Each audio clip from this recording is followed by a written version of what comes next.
Pagbibitiw ni Ako Bicol Party List Representative Elizaldico, ikinagulat umano ni House Speaker Faustino Bojidi III.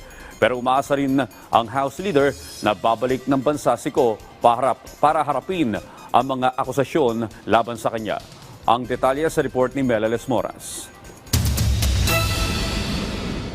Tinanggap na ni House Speaker Faustino Bojidi III ang pagbibitiw ni Ako Bicol Party List Representative Elizaldico bilang kongresista. Sa ipinadalang sulat ni Ko sa Kamara, sinabi niyang napilitan na siyang maghain ng irrevocable resignation dahil sa banta sa kanyang buhay at ng kanyang pamilya at anyay kawalan ng due process para sa kanya. Kasabay nito, muli namang itinanggi ni Ko ang iba't ibang akusasyong ibinabato laban sa kanya tulad ng umano'y pagiging mastermind niya sa questionableng insertions at realignment sa 2025 General Appropriations Act. Sa ngayon, may ethics complaint ng nakahain laban kay Ko sa Kamara pero baliwala na ito dahil hindi na siya kongresista. Kami lahat ay nabigla sapagkat ang usapan nga, kausap natin yung chair ng ethics na by tomorrow ay address na ng kanyang committee at ang next step namin ay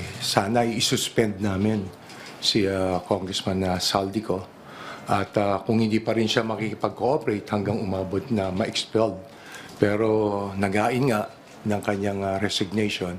Kaya ang tingin namin dito ay bahala na ang Department of Justice at ganun din ang ICI kung anong pwede nilang ipataw. Pero kailangan talagang bumalik siya sa lahat ng paraan na magawa.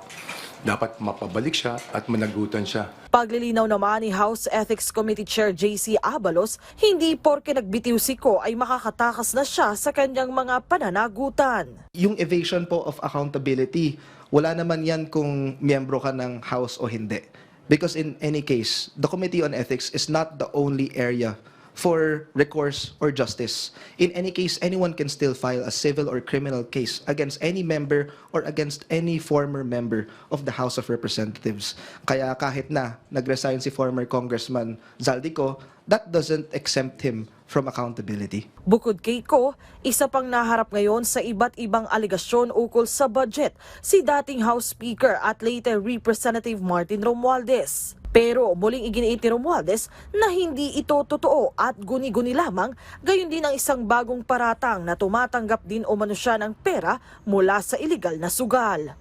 Melales Moras para sa Pambansang TV sa Bagong Pilipinas.